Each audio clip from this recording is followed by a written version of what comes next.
Yeah, dude, I didn't realize how fucking deep I was going into the conversation until he pointed it out. And I was like, yeah, I am kind of geeking out right now. My bad. Well, shit.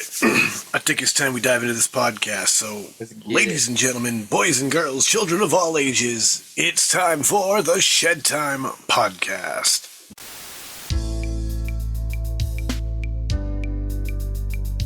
Ladies and gentlemen, I introduce you to Shedtime. What is Shedtime, you ask? Well, it's code for the consumption of cannabis, but it's much more than that. Shedtime's a state of mind. It's art, it's music, it's cryptocurrency, technology, it's food, it's vaping. It can be whatever you want it to be, as long as you're not letting the bastards get you down, not being a dick, and making it fun. When you're in the shed, it's whatever your mind allows you to create. So now let's get to the Shedtime podcast.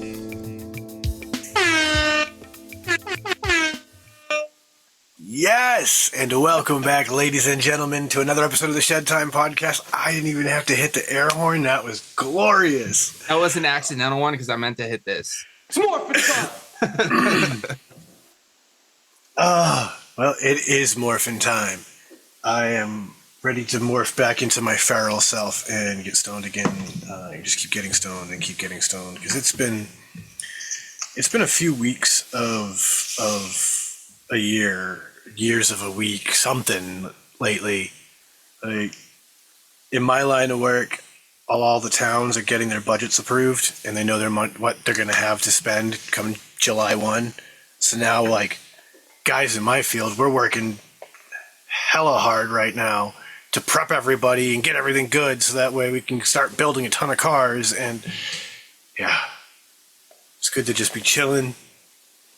And I threw this idea into our group chat earlier this morning because it hit me as like, this would be an interesting one. I'm really kind of curious to hear like stories from you guys too. But I had been thinking about like songs that have made like a huge impact on my life, and I was like, like what songs made huge impacts on your life and maybe change something for you in your way, whatever it may be. Like I know for me, when I got thinking about this topic, I got thinking about the song "Everything Changes" by Soja, because I remember saying this is God, 15 years ago, maybe something like that, putting a post up on YouTube, Facebook, about like, diving into more reggae, looking for more suggestions. And a hippie friend of mine was like, hey, you should check this song out by Soja. And I was like, all right, bet. Like, if you're making that recommendation, of course I'm going to try it. I put that song on, and it was like something clicked for me. And I went down this like super deep reggae music rabbit hole for years. When you guys met me, I was down that rabbit hole. I mean, that is what led to the dreadlocks. Like that whole angry hippie persona I carried at the time. Like all of that came from my start there with that song, and how it had really changed something for me where I was in a dark and depressed place, and it just kind of like picked me up and put me down this path where I was listening to tons of reggae and getting my head right and motivating myself to do something better. It's when I met my wife, actually, and we ended up getting a place together. All of that time span, like I said, that led to us going to see the band Soja, which put us at this venue where we found another one of our favorite artists, Trevor Hall. We experienced so many good-looking dreadlocks that day that we were like convinced, yes, we want to do dreads. And then for 8 years, we rocked dreadlocks, during which is the time that I met all of you guys. Yeah. Like when my wife met me, this is what I looked like. Like this is just how I rocked all the time. And then I grew my hair out and ended up doing dreads. Yeah, not even just dreads. Like you had like long dreads, dude. Yeah, well, I mean, 8 years they were Not down like my the back. longest you've ever seen, but they were fucking long, dude. Like you knew. Mind you, when we first met you, they actually weren't that long. They're probably like just past your No, they were. shoulders. Yeah, they were a couple years old probably by that point because I did them shortly after my wife and I got our place together. Because I remember shortly after I had done them, I was working at a Petco at the time, and one of my favorite memories of working there is one night going in to feed some of the animals as we were getting ready to close, and it came time to go take care of the panther chameleons. And those are some of the big ones with a ton of like really cool colors. They're like beautiful, beautiful browns and blues and purples throughout their whole body color. And this chameleon saw my dreadlocks hanging as I was in the tank taking care of it and started climbing my dreadlocks. And so, like, It's actually hilarious. on an old phone somewhere, I have this picture of this big chameleon hanging off the side of my head, just clinging to my dreadlocks like a vine. It was the coolest experience I've ever had in that job.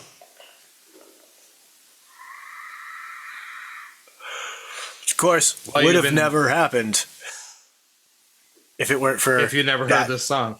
Yeah, had I not been inspired to dive down this reggae rabbit hole and, grow the dreads and all of that. See, this question's kind of like I've never really thought about it as deep. I don't think I don't think I've ever connected like one song to like bringing me to like where I'm at necessarily. Like I just know I've had moments with songs, if that makes sense. Oh, 100%. And I mean, like, I could have kept it simple and just been like, oh yeah, Enter Sandman was like one of the songs that made me want to play guitar. But I just couldn't elaborate as much on that. Yeah, the whole time I've been listening to this song is like a vibe. It's good. I've actually never even heard of Soja before. Oh, well, do yourself a fucking favor, bud. Fantastic. I was like never reggae. deep into. Well, dude, here's one for me. reggae. Like this was a cool one because this is kind of like a similar thing to you, Sean, except for instead of Soja, it was Revolution. Feeling all right. What a tune. Just that, like the intro to just the literal point of lyrics of the song. Feeling good, feeling all right. You know what I mean? Just fucking being kind to one another, this sort of thing. And dude, it's just a fucking vibe, bro. And like that took me deep down a fucking reggae rabbit hole for probably, I would say, at least 3-4 years, bro. Whereas like I was listening to pretty much only like that kind of style of reggae, and that's where I also, found Soja and like the Dirty Heads and Dirty Head. Well, Dirty Heads Yeah. I actually got introduced to before I found Revolution, but like I didn't give them as much of a chance until after, you know what I mean? And then like everything kind of Right. came together. Of course, Sublime had always been like a thing, but like they were such a Sublime like a is- blend yeah. of different shit. Like I couldn't really say that that's necessary, but it was definitely a nice introduction to that type of sound. So like I was familiar with the sound once I stumbled across these artists, but then I actually really got to hear like the roots of like reggae music and like stumble upon all kinds of cool shit. Yeah, So- like you get past Bob Marley and realize, wait a minute, there's a whole culture Oh, of this dude. music that's And then like, And then being a stoner and finding Expendables Bull for Two. oh, I said, Yeah. oh, I packed this bull, this bull for two. two. Dude, such a jam. Such a And jam. I want to smoke it with you. But dude, like there's so many good jams like that I stumbled across. Like also like that's where I found about it. Like I got introduced to like all kinds of like reggae music because I was hanging out with a buddy of mine who's like his family's like Polynesian. Like that's like their their culture. So like that's in their blood, bro. You know what I'm saying? Like Yes. they're all about that kind of vibe and stuff. So they introduced me to all kinds of stuff, bro. I love it. Like, dude, Like that got like, island reggae, bro. That's where I found J Boog, bro. yeah, like the dance hall and shit. Like, There's so much good stuff, dude. I'm really interested in Chris's one because knowing some of the music you listen to, I feel like there's an interesting backstory attached to something here. Yeah, it's honestly it's pretty funny. You messaged me and it was like maybe it was like a week ago or something like that. And like Liz and I were driving to I don't know, to the grocery store or something like that. I can't remember what it was. And just like out of nowhere in my head, like it just like popped in. And so you guys obviously like know the backstory. Well, you guys do for sure. I don't know if like all the listeners do, but of like how my best friend died when I was 26 years old. He was 25. But him and I, like, for a really long time, we were best friends for over a decade. And that was like really us, like, kind of carving out our specific vibe when it came to music. Like, that was like one of the first connections that we really had. It was like on a bus listening, like splitting headphones on like cassette tape, listening to like Less Than Jake in probably like 1994. So it was like we were kids. And Andy, come here.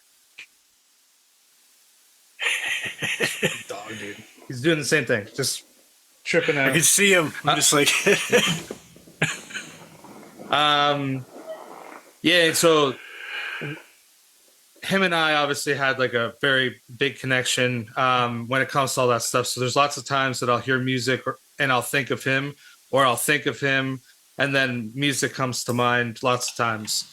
And I think that we were just like driving and like the song popped in my head and I was like, oh, I'm going to play you a song. And like Mike and I would always listen to this and we would just like be screaming it in his like truck. And the song is called, I got to remember exactly what it's called. So I'm just going to look at it because I might say it wrong. Because the word's not a normal word. Subhumanitarian Home Wrecked Blues is what the song is called. And it's by a band called 30 Foot Fall. And they're like a punk band from Texas. But I think that the big reason why I'll say that it's like memorable is not just because of like Mike and I singing it all the time. It's because of what they say in the song. And they say in the song, like, ultimately, anybody that's never heard it, and if you happen to listen to it, you hear the lyrics. But they say nothing. 1 second.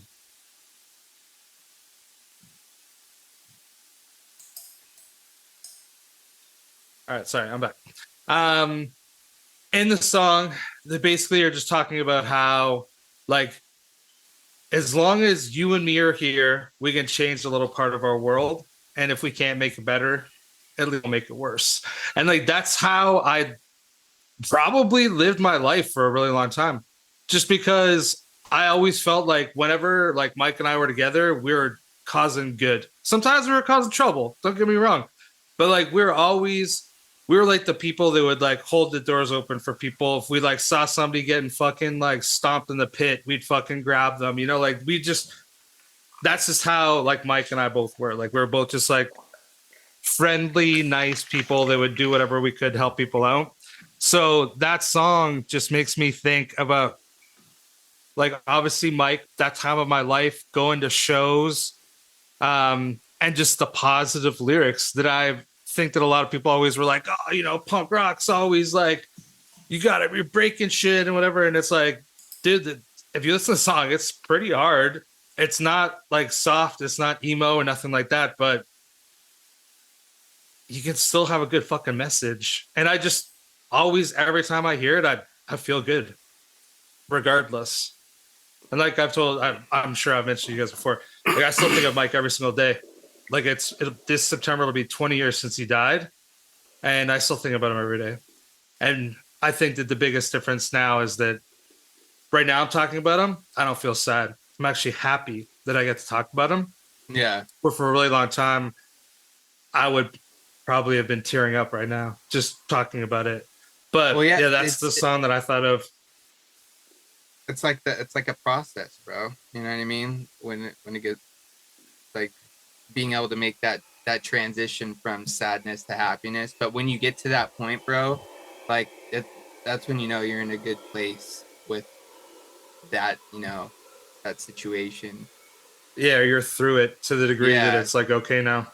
yeah. Yep. And you can and then you can look back on those memories that used to be a little, like they hit you a little bit when you think about them, and now you can actually like look back on them in a fonder way and actually be like, oh, dude, I can't believe we did stupid shit like that. Or remember that one time he did that? Like, dude, that's so fucking crazy. But Yeah, dude, man, that song, honestly, that whole album, but like that song specifically, the whole album's called like Ever Evolving, Never Evolving. And it has like monkeys on like one of those fucking, what, you know, those like death traps that people put like fucking Yeah, like it's a motorcycle merry-go-round. yeah. Okay, is that what it's called? Yeah, well, that's what I grew up calling it. He's talking about the death ball where it's like a ball and they got fucking motorcycles. And No, I've literally No, pulled I'm the talking song about up. like those. I'm talking about a it's like merry-go-round. it's like a thing that's a circle. It's a metal and there's, like, circle with the bars that we've ran around and like, we'd hop on. Put Oh. a fucking dirt bike tire Yeah, on it. yeah. Okay, yeah. Whatever that's called. I'm That's pretty what sure that's what they're they on. probably called them. I don't remember. Yeah, I grew up calling them a merry-go-round. I thought you were talking about. And yeah, half the world's on fire. Yeah, I thought that a merry-go-round was the one where you sit on the horses. What's that called? Ferris? No, that's not Ferris That's wheel. merry-go-round. Carousel? Carousel? It's a carousel. Okay. Where's the button? Where's the button, brain? Come on. There it is. Bam. There we go. Yeah, there's your cover. Oh yeah. Yeah. Oh, it's not monkeys, it's kids. My bad. Well, you know, There's cool fire. pond, whatever works best for you. Half the world's Yeah. on fire, you know? But, yeah, this album slaps. Like, the song was great. Like, you put it on. Yeah. You said what it was. I was like, hold on, I got to go put that on.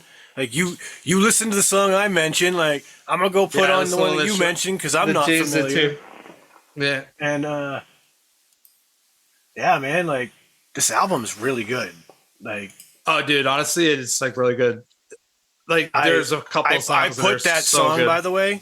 I put the Subhumanitarian Home Wreck Blues on my punk playlist. So like it is now there. Let's go. So it'll get played in rotation on a regular now, which oddly enough was what I was listening to prior to switching this anyway.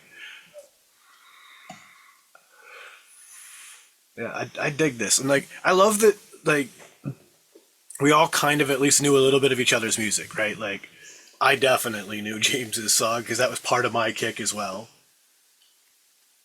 Like I never heard of them, but it's good. Yeah, they do that oddly enough, again, Soja. We were so moved by Soja's music.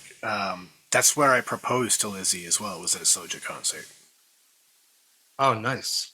So like, it was right before the band came on. Like the support band had finished. It was in between acts, and that was when I proposed to her in front of a couple of friends of ours. And yeah, like that. Oddly enough, that band has a big impact on our lives. Like another one that her and I were actually talking about was the Beatles' "All You Need Is Love." That song inadvertently became the theme of our wedding without even trying. Her dad, my mom, and my surrogate big brother, my manager from Sick Pup Records, Dickie, all of them, without communicating with each other, that was like the overarching theme of what they all presented to us in their gifts and cards and things. And it was like, wow. And it's been that way ever since. That's how we've lived our lives. because is in service of that notion. Like, and I mean that's the same can be said from just like the concept of the reggae music, that like it's a great message. Like, all you really need is love. You just gotta, live in this world with a little bit of love in your heart, a little bit of kindness, because man, the world is a very mean and nasty place, and if we all just try a little bit harder to put a little bit more good into this world, we can combat the hell out of that. The opening doors for people, like, I didn't realize how many people stopped holding doors for people. I started noticing it recently, and I'm like, this is unfortunate. Dude, it's crazy because like I never really thought about it, and then recently I've heard about a couple of people that have talked about it, like on the radio or whatever, and I'm like, damn, like I didn't know that was like a boastful thing these days. People are like, oh yeah, like I'll hold doors open for people in public, like I'm nice. It's like I didn't know that was something to brag about. Yeah, like remember when we were kids, that was called common courtesy. Yeah, exactly. Like, you just hold the door for the person behind you. You're not a dick and let it slam in their face. Like, but yeah, like it's funny. I heard somebody talking about the same thing. Like, that's been their experience, is that people don't have those kind of courtesies anymore. And after hearing it, I started noticing it. Like, yo, you're not wrong. Like, I've been in a lot of situations lately where it was very obvious I was right behind you. You definitely could have held the door for 2 seconds for me to catch it. Like, it just took an extra little tap when you walked by. Yeah. Even. And you just let that bitch slam in my face as I'm right behind you. Like,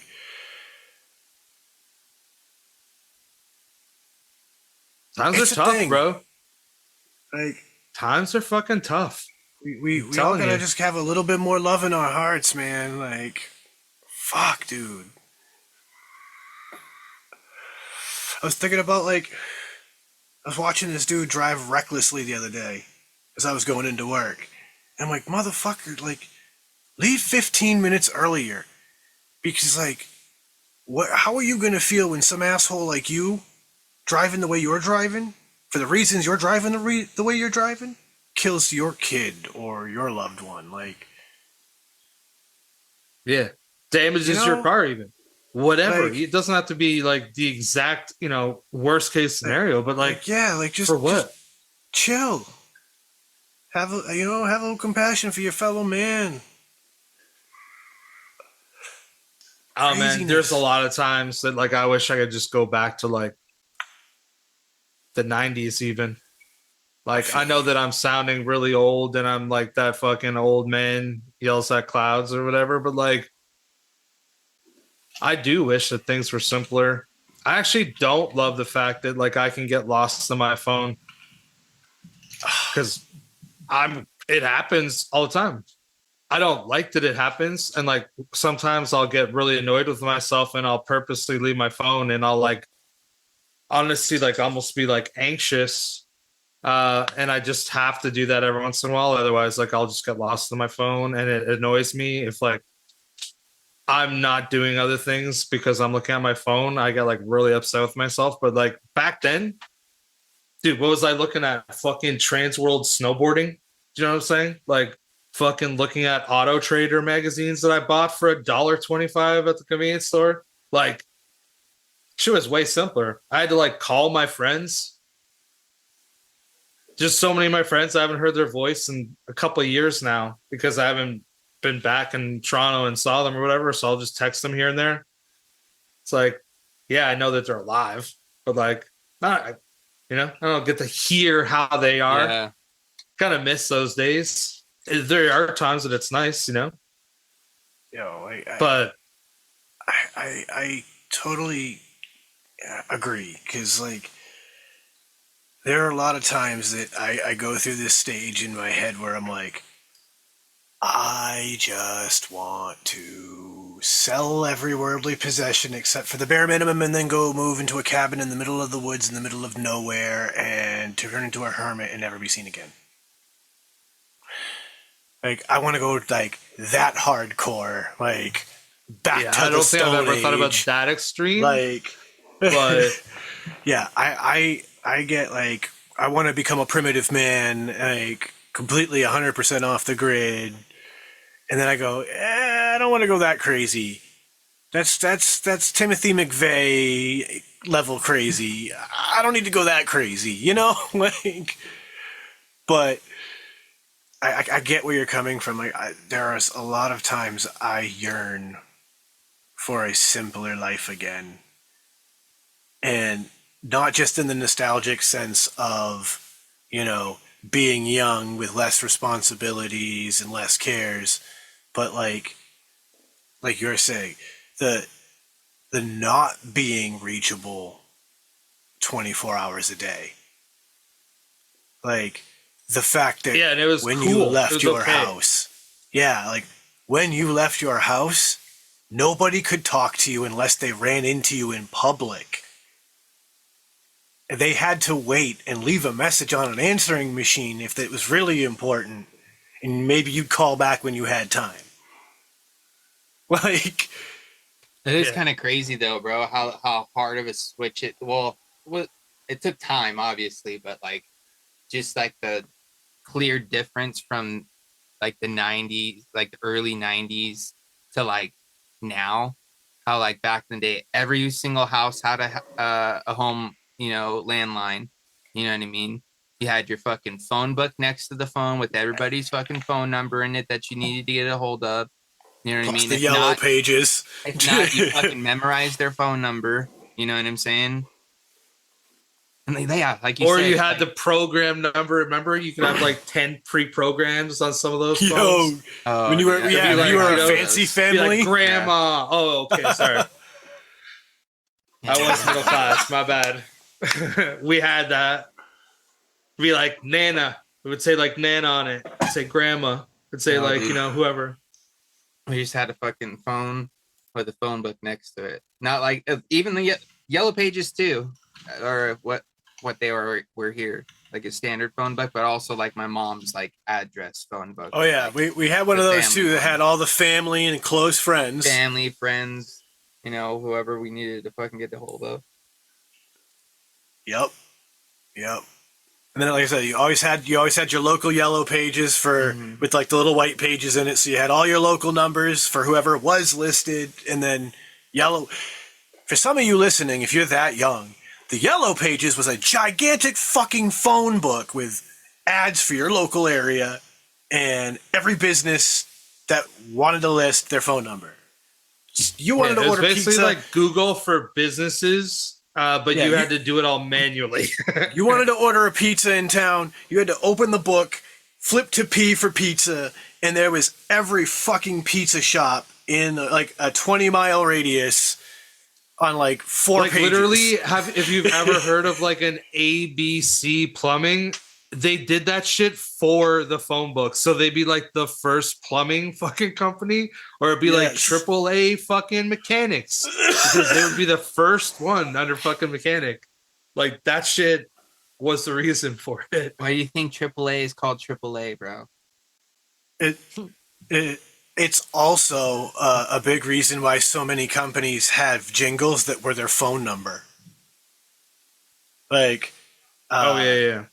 like out here we had tons and tons of like glass companies and carpet companies and all sorts of different service businesses that would make a jingle out of their phone number. And I'll tell you right now, I still remember some of those stupid fucking phone numbers because of the jingle. JG So it worked. Wentworth 877 cash now. Bam. Bam. Yeah, that'd be Great a example. perfect example. There's like a pizza joint up here. 7 cars for kids.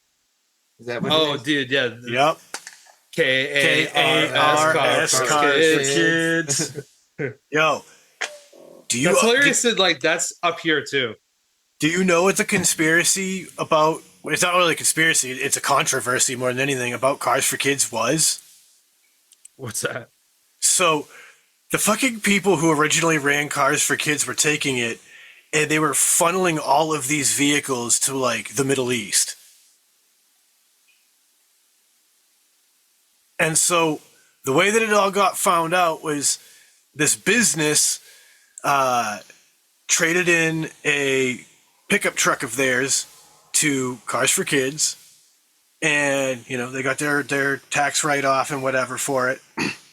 Everything's hunky-dory.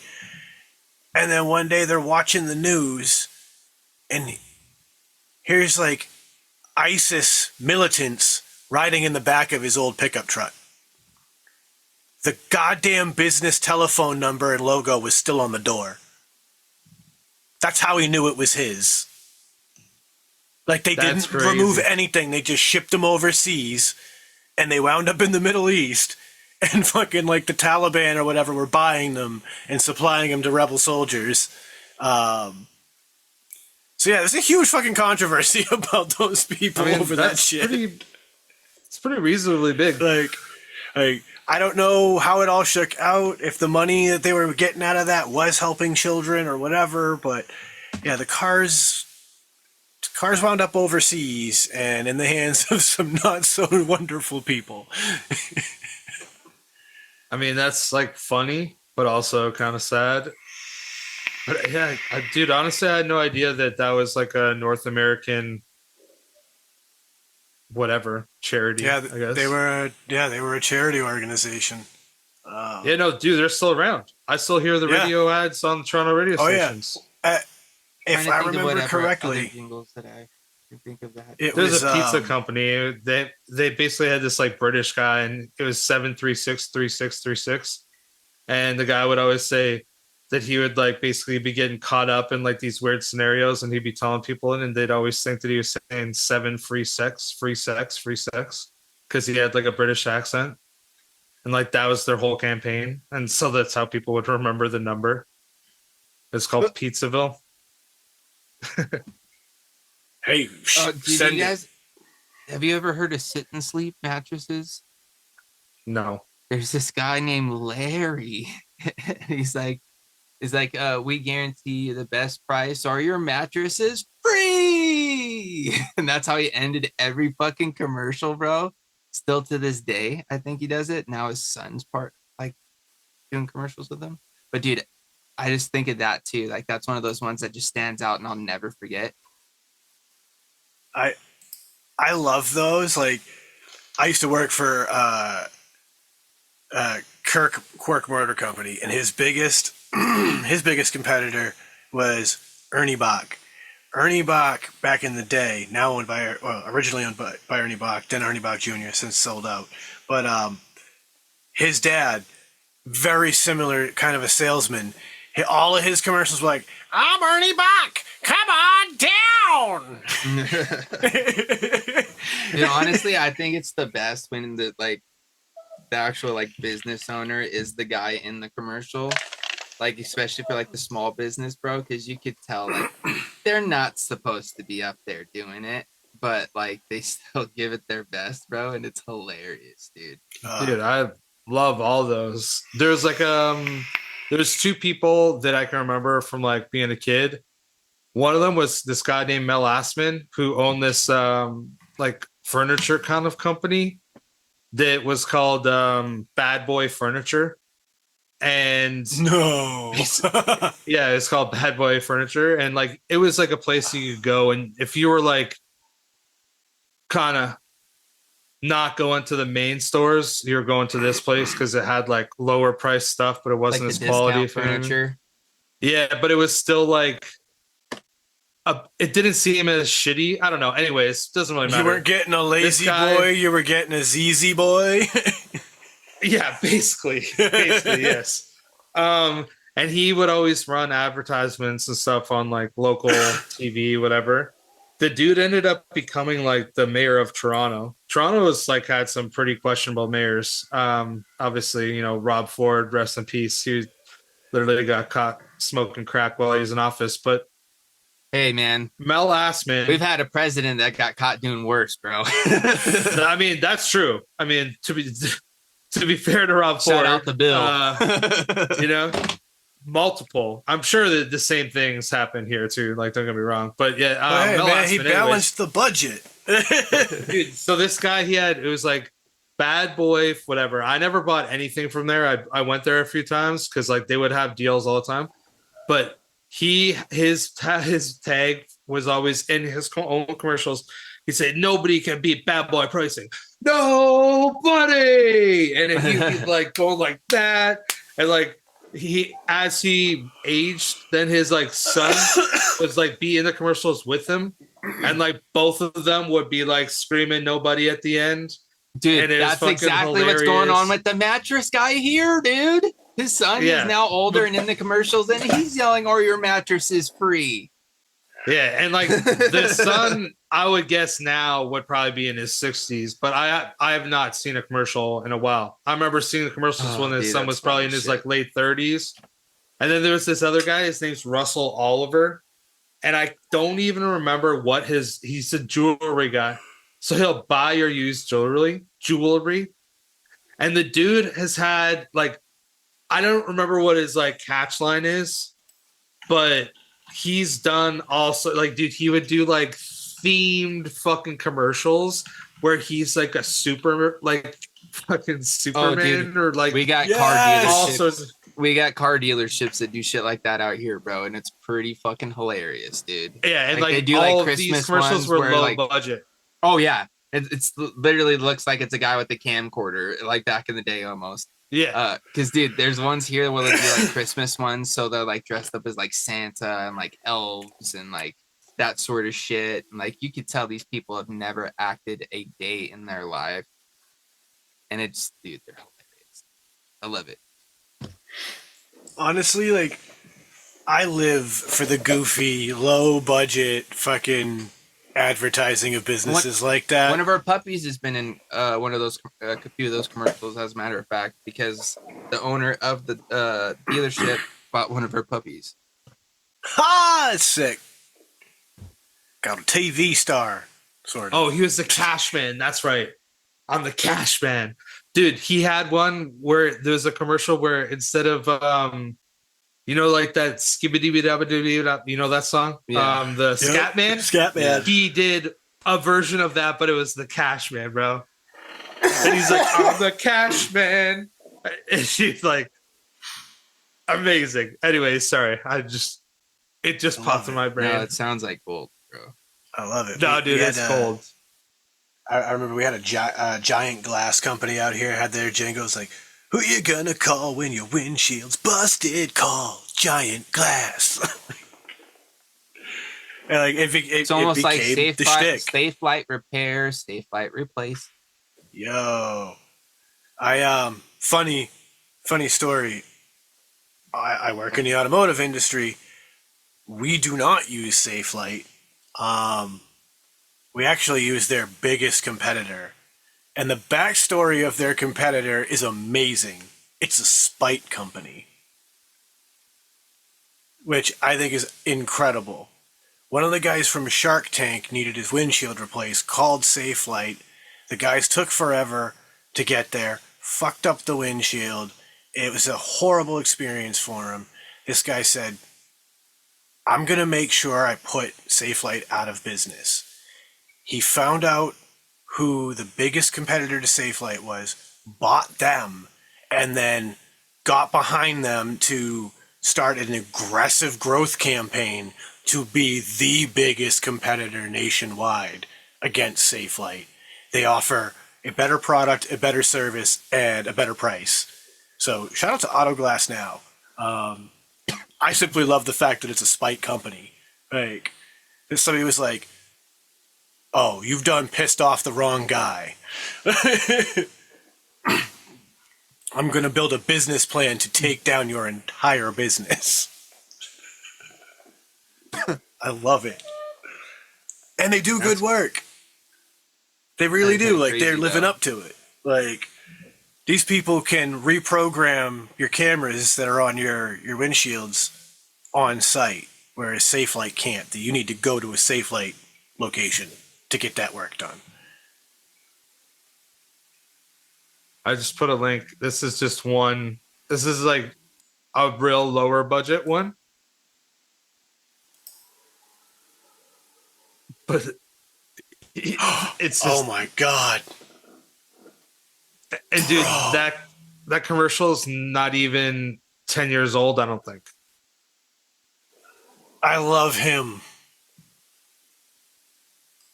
Oh my god! When he pulls the fucking cash out like pistols.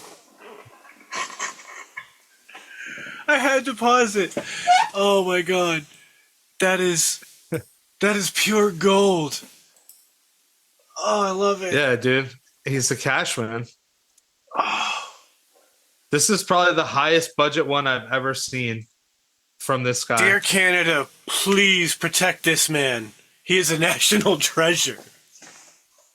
Oh, dude, anybody that grew up in the GTA knows exactly who Russell Oliver is. Oh my god. He would be on every it wouldn't even be just like on like the regular ass like basic cable shit. It would be on like Fox, it'd be on whatever. Like the dude definitely paid money to fucking Well, yeah, dude, he's advertise. the fucking cash man, bro. Yeah. You can't be saying he's the cash man and not be dishing some out to fucking advertise, my dude. You know what I'm saying? That's true. That's Yo, true. this superhero one. The boys were like, all right, Dad, hold my beer. Yeah. Oh my god. Oh, it's so good. The cheese. Like, the cheese factor is through the roof. I adore it. Oh my goodness. I literally smudged my damn glasses from laughing at that so much.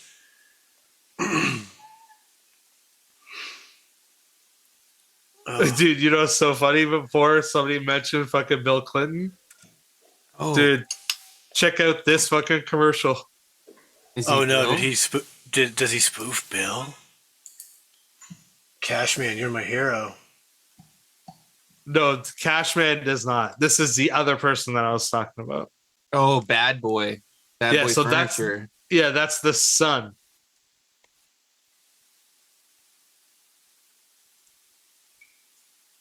Yeah, that's the son. At the very end, you see actual Mel Lastman. Like he probably died a while ago, but like I said, he was the mayor of Toronto while he was owning that business. I'm trying to remember. There's a business local here. Dude, the in guy Mass that got to uses do that. Bill actually kind of looked like Bill. Yeah, that's a good I think job. that he was like a legit impersonator. Yeah. He didn't necessarily sound like him, but like he looked like him at least. Yeah, there's somebody out here that does the nobody can beat our prices. Nobody. Oh, I can't yeah. remember what kind of a business they are out here that does that shtick. dude, Well, there's speaking that of- one guy with the long ponytail and gray hair now, and he like has like a chair or furniture or whatever. He's like in your area. Oh yeah, From, like, New Bernie and England. Phil's. No, that's Not Bernie what I'm and Phil's. thinking That you're thinking of Jordan's Furniture. of. Okay. Yeah, yeah. Those were two, like, Bernie and Phil's was like their big other competitor out here as a chain. But yeah, dude. Okay. Jordan's is on some other shit. Like, their flagship store, their original, the one that they opened, their headquarters, they thought, you know what makes sense? An IMAX theater.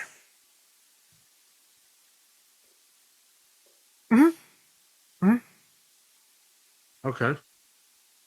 One of their locations has a fucking IMAX theater attached to it. Come for the IMAX, then buy some furniture. Come buy some furniture, Yeah. then catch an IMAX flick. Yeah, you can go walk around. You know, you're if tired. you buy want to this just sit down. futon, you can get free tickets for the next showing of Get Out Yeah. 3. Probably, like legit. Honestly, like, if they didn't have shit like that, that's so dumb on their behalf. other ones have absolutely. Free like tickets with every purchase, bro. Yeah, you get a Other $25 locations have gift card if you high-end, buy a mattress. high-end restaurants like attached to them. Like Jordan's when New York's was it Macy's, I think, that was famous for the Christmas display they would put up? Probably Like, they the did Macy's the Christmas display? Thanksgiving parade. They do pretty crazy shit because they got the Yeah. Thanksgiving Day parade.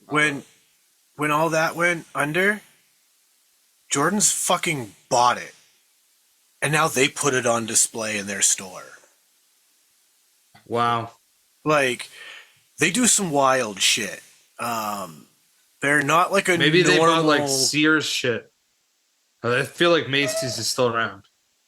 No, I've seen a Macy's in I don't know how long. Oh, okay. Then it could be gone. But then again, Sears is gone also. I don't really go looking for Macy's. Well, I mean, even though Macy's and JCPenney have both been bankrupt, a handful still do exist.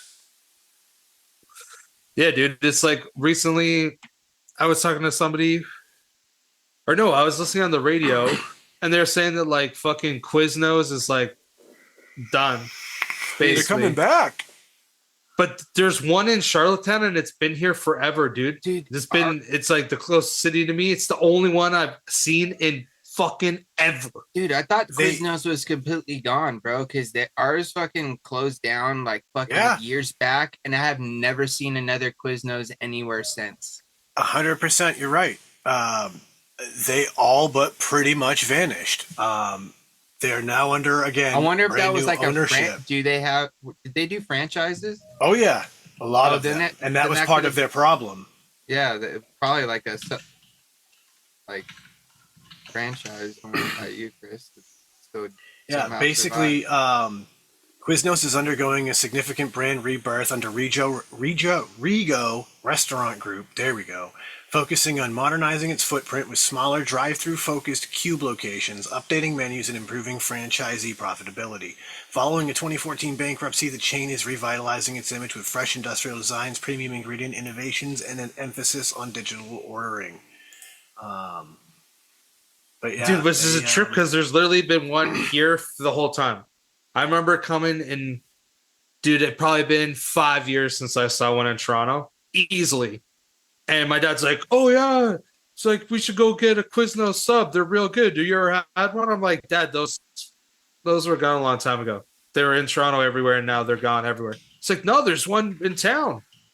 And like we went there, and I was like, "This is such a trip, dude." Like, did you feel like you got like flashback to the past? Yeah, but I will say that this one here, recently, I actually drove by maybe like a week or two ago.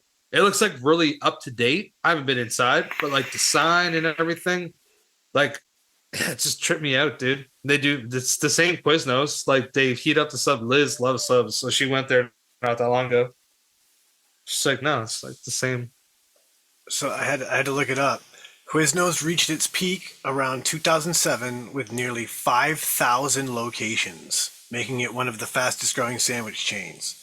Now, due to the franchisee financial distress, high costs, and competitive pressure, chain saw a rapid decline and now operates roughly 130 to 150 U.S. locations as of 2025, representing a 97% decrease from its peak performance. Damn, dude. On this topic, though, it's like a meme coin right there. You know which sandwich shop ended up fucking going under, which is kind of hilarious because with its name, you'd think it would try to stay afloat. Blimpies. Blimpies, really? Blimpies, bro? Yeah, dude. I never ate one, but I remember it. Oh, dude, I ate them all the time because there was have one here a long time ago, bro, that closed. Yeah, they're in like multiple buildings at my university. Yeah, I think they went under and never came back. Could you like that drive-through in there? They could, I would have been going like in the early 2000s.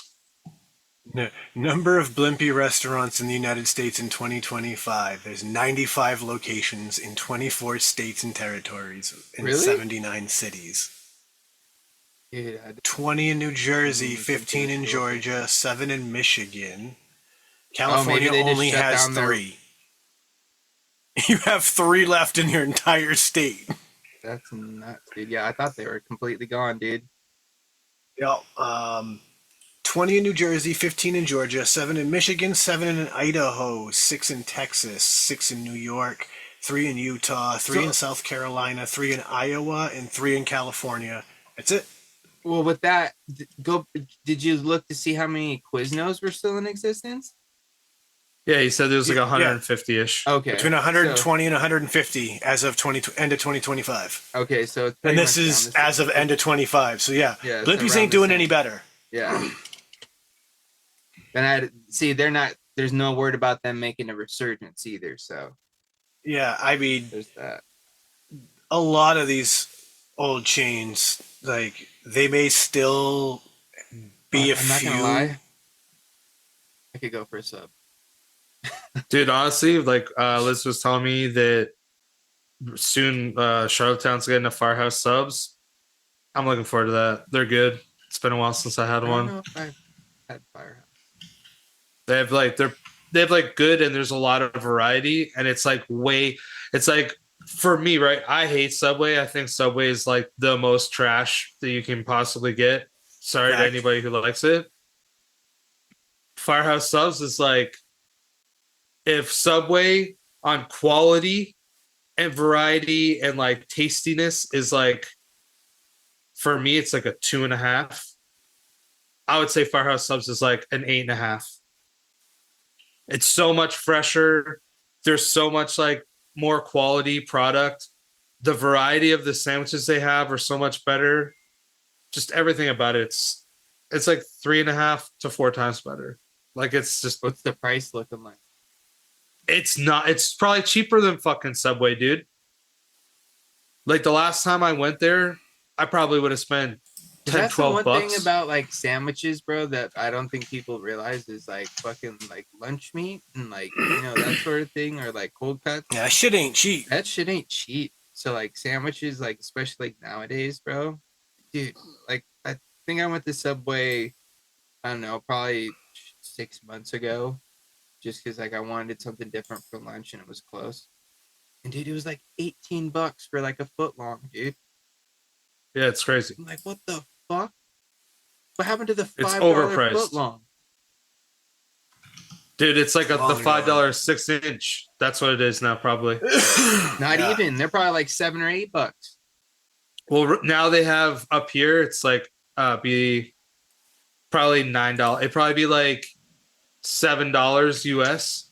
It's a daily combo where you can get a 6-inch of whatever subs the daily sub, like a cookie and a drink Yeah, yeah, for yeah. $7. Yeah, yeah. The similar thing here, I think. Yeah.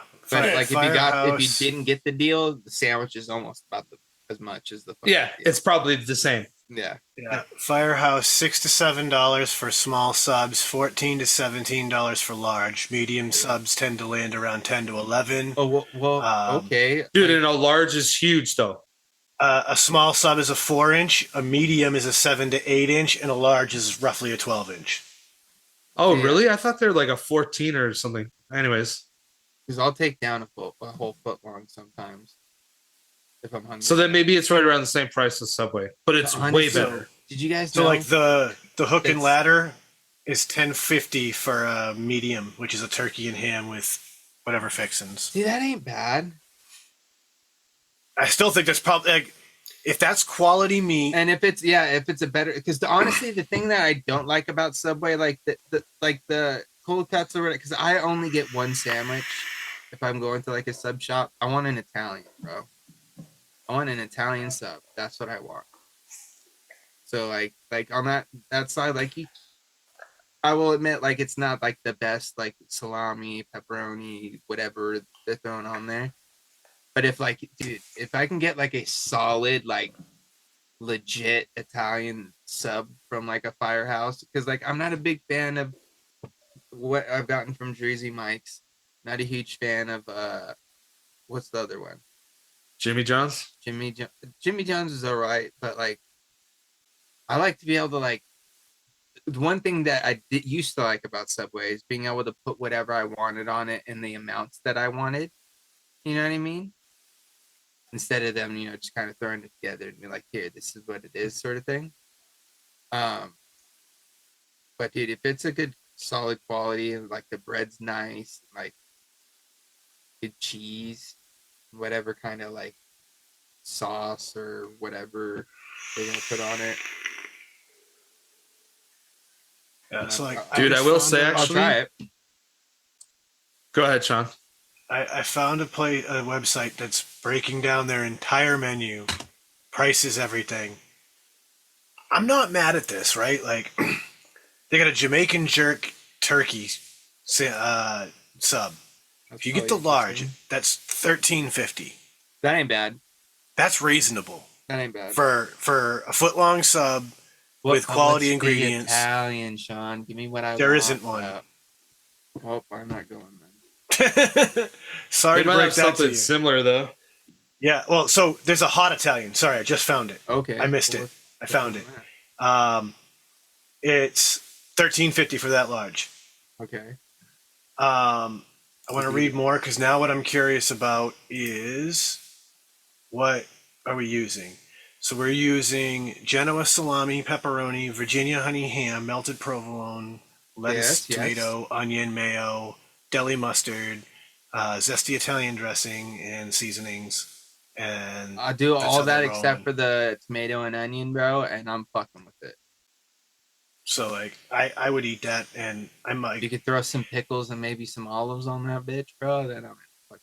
I do love some pickles in my Italian. Dude, I like Like, pickles on any sandwich, bro. for If me, not, man, dude, like, give me a nice big spear on the side. You know what I mean? That way I take a bite of the sandwich and then take a bite of the pickle.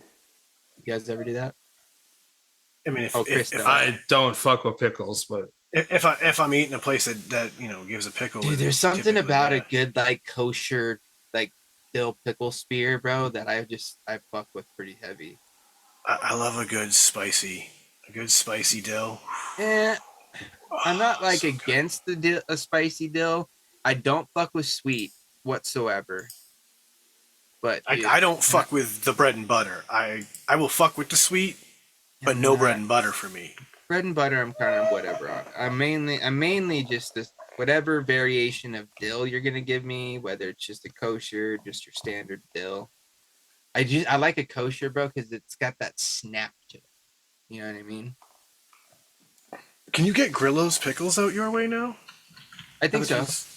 Dude, so Grillo's Pickles started as a literal pickle cart in Boston, like down at the Boston Common. When, oh, fuck, I must have been like You know what that makes me think fresh. of? Sorry. I must have been fresh out of fucking high school, actually, because the girl I was dating at the time, she was going to courses for college up in the city, and I'd go hang out downtown while she was taking those courses. Yeah, so it was back when like I first graduated high school, and I'd go down there and grab like 2 pickles for $1 from this dude, and they were fucking fire. And Dude. now like you can get them all the way out there. Bro, you're making me think of so many movie references right now. Because right now you just said 2 pickles for $1, bro. It makes me think of the Little Rascals movie where he's like, I got $1, I got $1, I got $1. Hey, hey, hey, hey. He's like, I'll give you $1 for your pickle. And then he gives him his pickle, and then he's got, I got $2, I got $2.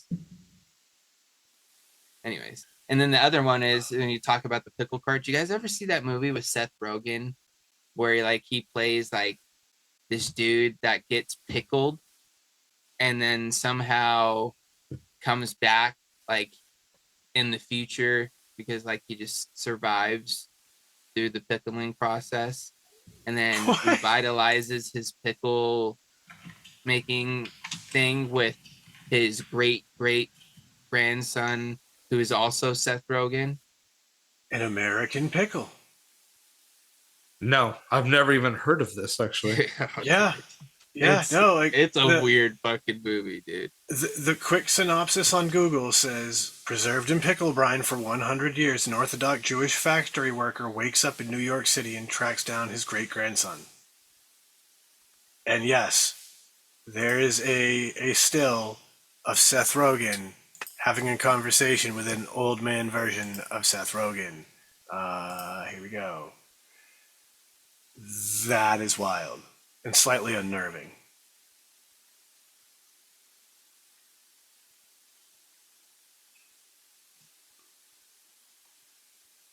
Big it on Rotten Tomatoes. So we got a 61% like this movie on Google. Rotten Tomatoes right there. There it is. Sip. 73.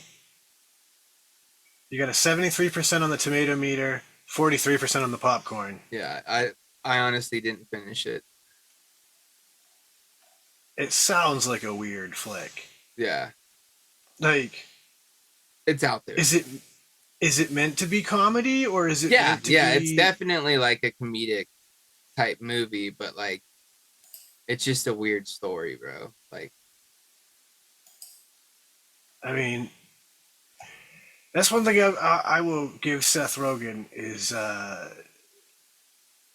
he's got to that point now. He can just make whatever fucking movie he wants. I still haven't Like, watched his version of the Ninja Turtles yet.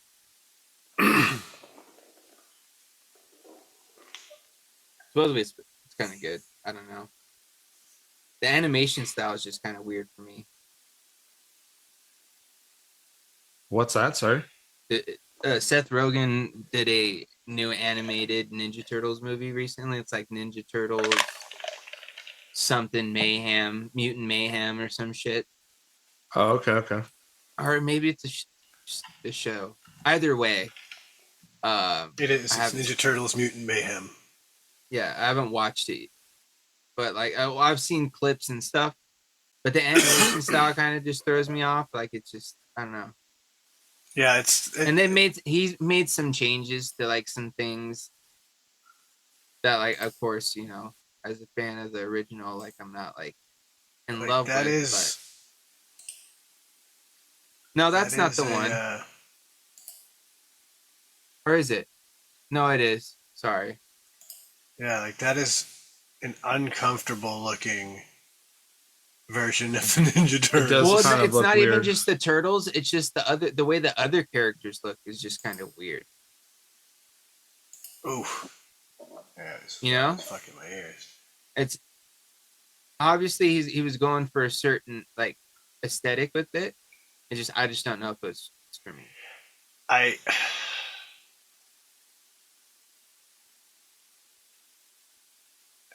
I like that there's an element of it that's darker and grittier. I don't like that the Ninja Turtles seem like little bitches. They sound like actual like young teenage kids. You know what I mean? Like I 13, 14-year-old kids. I mean I get it, but they're fucking mutant ninjas. Yeah. Like And that was April too.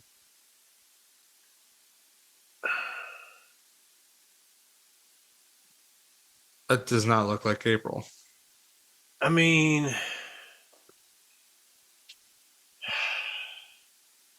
It's just like I don't know, like everybody's face just kind of looks weird. I mean, it's definitely a completely different kind of animation. And apparently Ice Cube like voices the one of the villains called Superfly. This guy.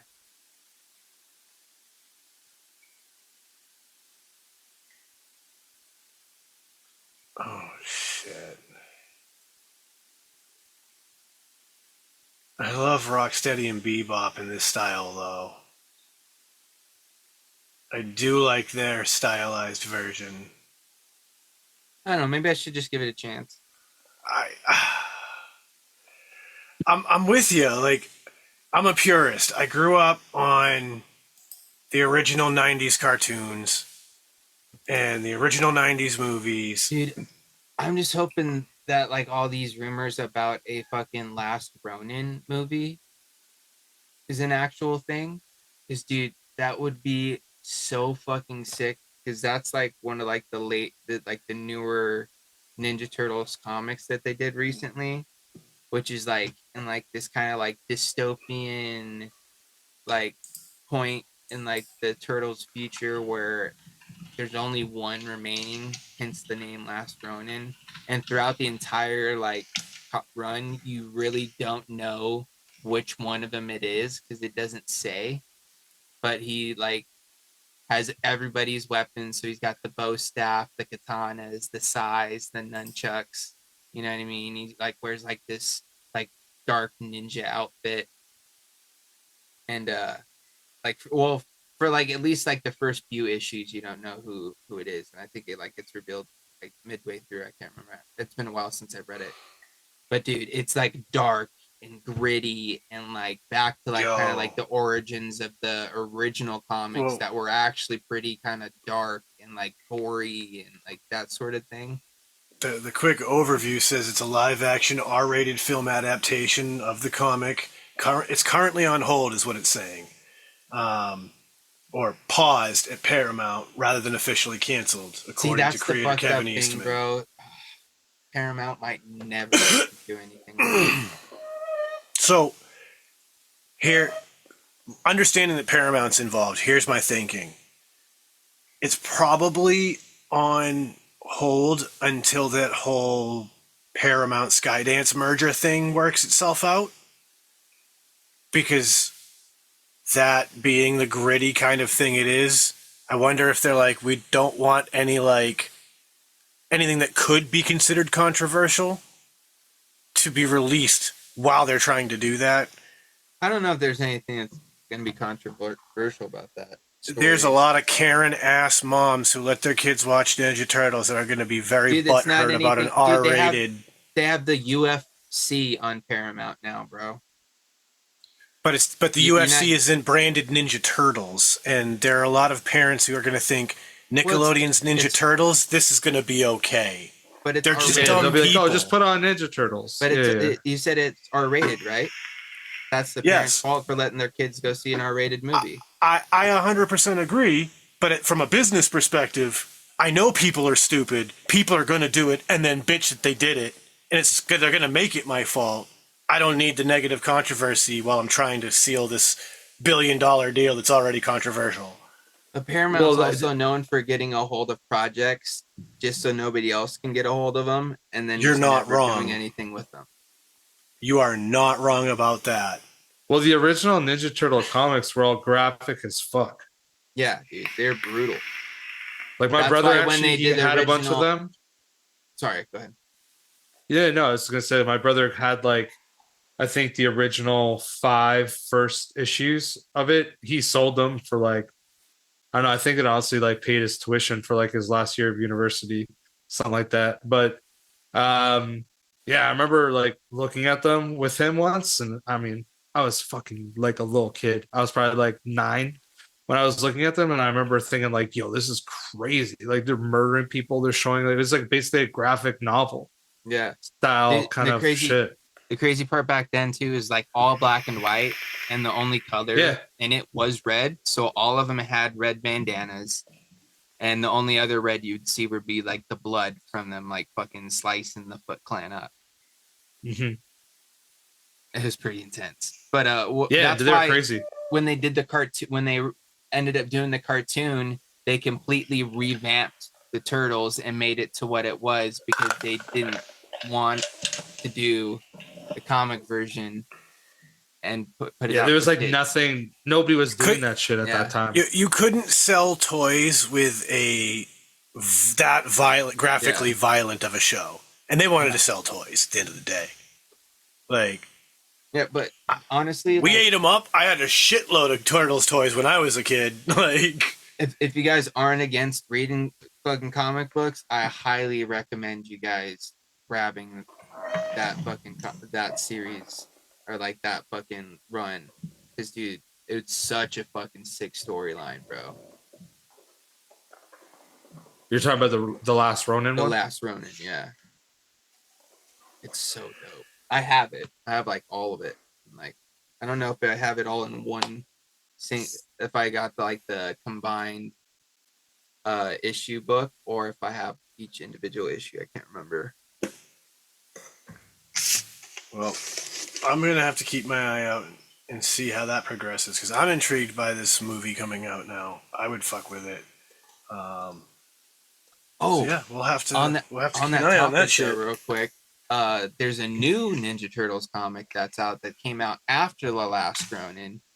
That's got 4 new turtles, dudes. And not only are they teenage mutant and ninjas, but they also have fucking powers, dude. We're that mutant now. Yeah. We're X-Men turtles. because what had happened is they took part of or Weber. Shit, I might have fucking spoiled shit. They took DNA from the original turtles to make these new ones, and dude, from that, like, double, like, almost mutation, because they had the mutated blood from the OGs, and then whatever happened to them with the new green ooze or whatever that changed the other. Anyways, it's kind of crazy, dude. And it's like April and like her daughter that she had with Casey, and like they're like leaders of like this rebellion. That's like it's kind of nuts, dude. Well, that sounds cool as shit. We are at the end of our time, so as we're heading out, I just want to flash this because I forgot I had it. I want to show you the best packaging I've seen yet for GMOs. Like, obviously, like Chris, if I see a GMO, I'm gonna buy it. I'm pretty sure you too, right? Right, James? Like, I see GMO, I want to try it. Yeah. Tell me that's not the best fucking GMO packaging ever. Dude, that's It's like a pizza actually box, amazing. dude. That's Like, awesome. Well done to Comcan for this packaging. This is the best. So, with all of that, ladies and gentlemen, thank you so much for tuning into the Shedtime podcast. You know how we do to close it. I'm going to send it on over to Uncle Chris so he can bring us home. Well, thanks everybody for tuning in. Appreciate you. Hopefully you guys, might have. I'm gonna restart that. Hopefully you guys have a song and you share with us. Feel free to do that. That's why we have email. You can do that kind of stuff if you want to write us an email, and I'm sure that all of us will read it. If it's a good one, for sure we will. And I think that honestly, other than that, everybody just be safe, have a good week, live your best life, and I'll throw it over to James. As always, huge shout outs to all of you guys for your continuous support. We greatly appreciate you. Make sure you're leaving those 5-star reviews, as I always tell you, because that helps us out, helps more people find out about us and all that stuff. Share us around too if you want. And with that, we'll catch you guys next time around. I'm gonna end it as I always do, sending out all those positive vibes. Crisp high fives. Don't forget to tell somebody you love them, and a little bag or dab will do ya. That's right, my friends. And to Chris's point, if you do want to leave a comment over there on Spotify, I do see those and I do read them. So, of course, if you do want to do that on Spotify, feel free. And I would love to know what songs that you have a memory of. And I'm going to bring it out like I always do and tell you, don't let the bastards get you down. Be cool, don't be a dick. And whatever it is that you do, try and have some fun. Because this is the Shedtime podcast. It's time to blow one up and blow one out.